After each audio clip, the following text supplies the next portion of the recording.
Jail escape story. It sounds like a Hollywood prison break, but this is real life, and it's happening right now in New Orleans. 7 inmates have escaped from jail, and nearly 24 hours later, they're still on the run.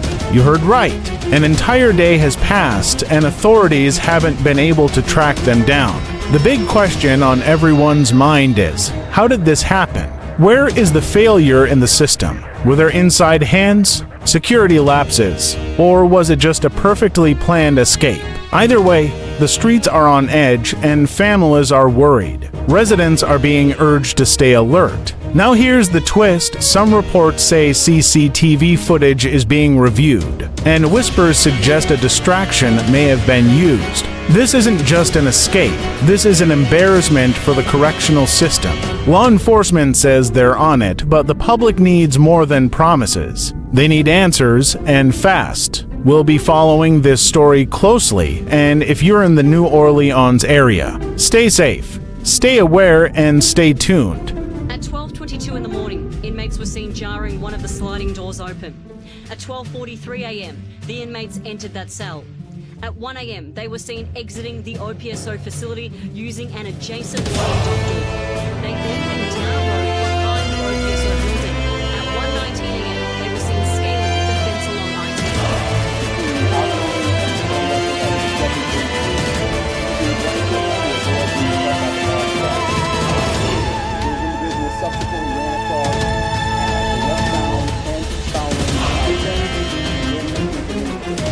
The sheriff's office says investigators found the inmates' homes in the neighborhood. 10 inmates escaped from their cell through a hole in the wall behind the toilet.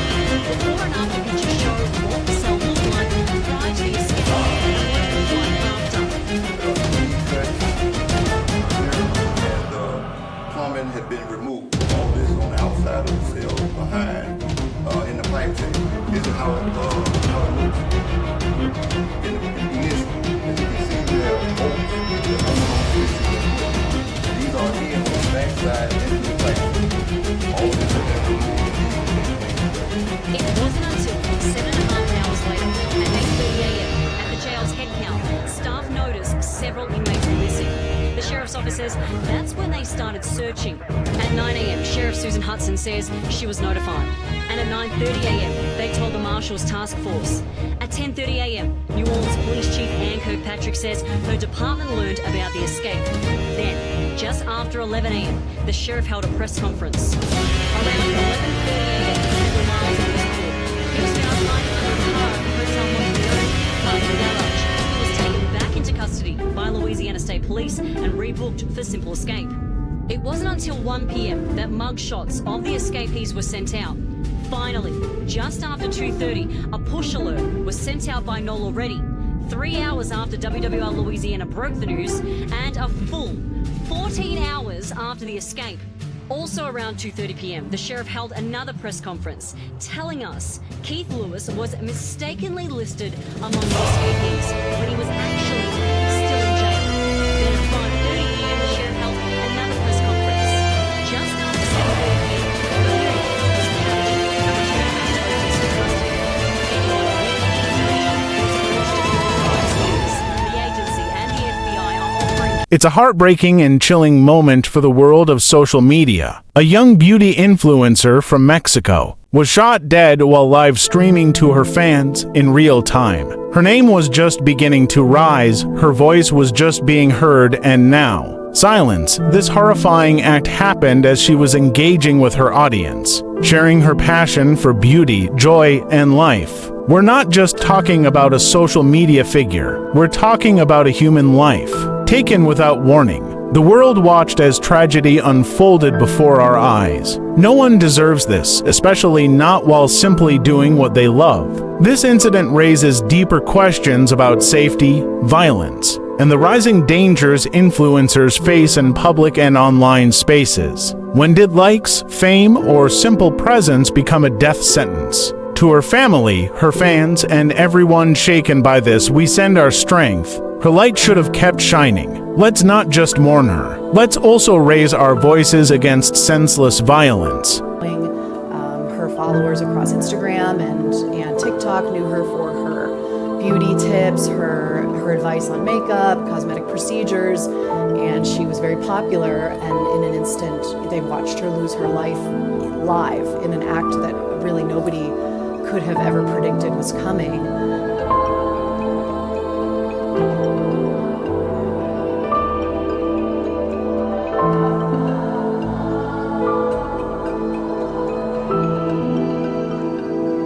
Se está trabajando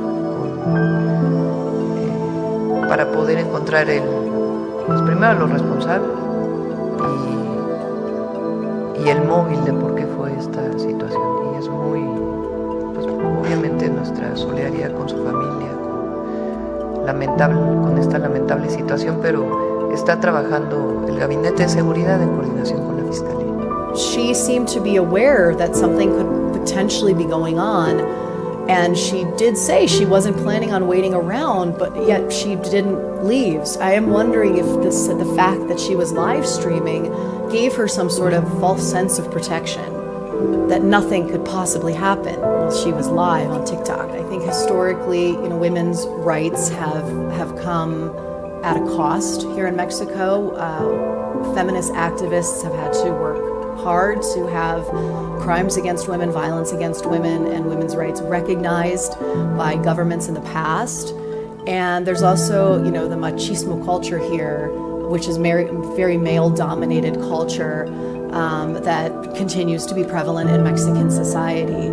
Femicide is characterized by homicide of a woman or a girl for gender-related reasons, and oftentimes that has to do with violence from an ex-partner or husband, and might often involve their body. Today in Australia, heartbreak meets injustice, and a mother's cry for fairness echoes across the nation. A grieving mother is fighting for justice after the man, convicted of killing her daughter, received what many are calling a shockingly light sentence. The pain of losing a child is unbearable, but the pain of watching the system fail that child, that's another kind of torture. This isn't just her story.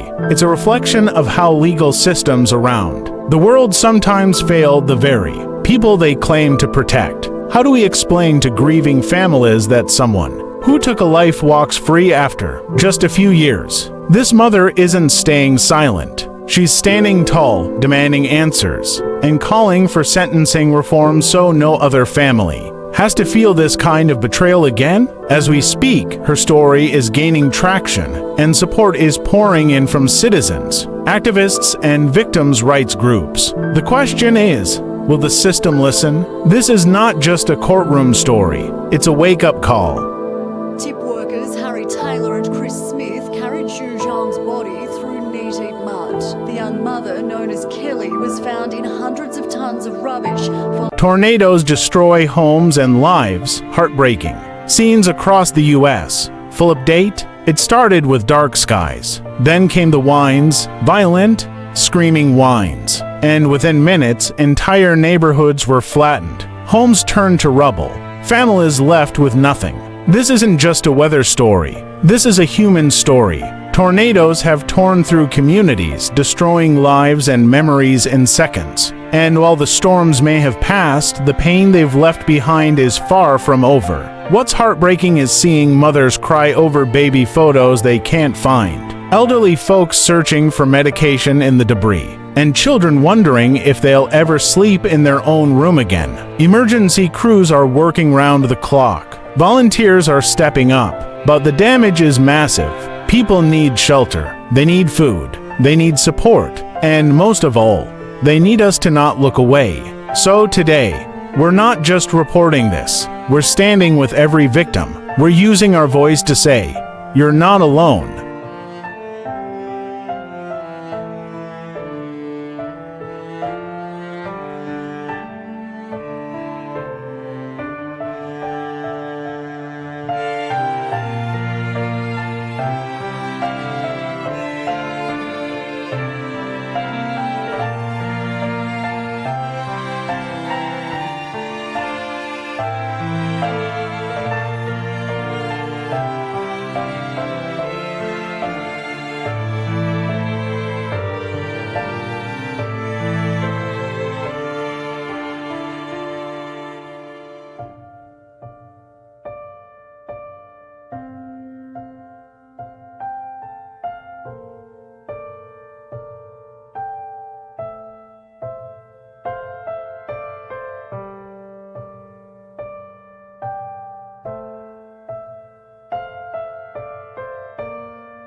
Breaking: 7 suspected kidnappers arrested in Owo Akoko. Major security win for Nigeria. Owo Akoko, a name that recently made headlines for the wrong reasons. But today, justice fought back. In a swift and strategic operation, the Nigerian police have arrested 7 suspected kidnappers believed to be terrorizing the region. Yes, our 7 men who thought they could continue living off the pain of others are now behind bars. This arrest is not just another police report. It's a strong message that no matter how far criminals run, the law is catching up. The people of Owo Akoko have lived in fear for too long, and this is a major win for their safety and peace of mind. But here's the real question: how many more are still out there? And what can we do as citizens to support these efforts? Let's commend the security forces, but let's also stay alert, because security is everyone's responsibility. And for the families who can now sleep with both eyes closed, this is a moment of relief.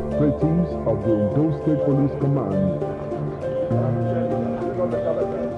Among them is a man suspected to be a logistics supplier for kidnapping syndicates operating across the state. Identified as Abubakar Brimo, he was tracked and arrested following intelligence gathering and sustained police surveillance. Parading the suspect, the State Commissioner of Police, Wilfred Afolabi, revealed that a joint tactical operation carried out by police operatives and local hunters led to the successful rescue of kidnapped victims in Owo Akoko. All the suspects linked to cult activities and armed robbery in Owo and surrounding areas were also paraded. The early hours of today at approximately 00:20 hours, combined team of operatives from the Ondo State Police Command and local hunters based in Ikare carried out a successful operation that led to the rescue of a kidnapped victim and the arrest of one of the suspects involved in the abduction. We fully made arrest of 3 suspected kidnappers in addition to the one I just read out.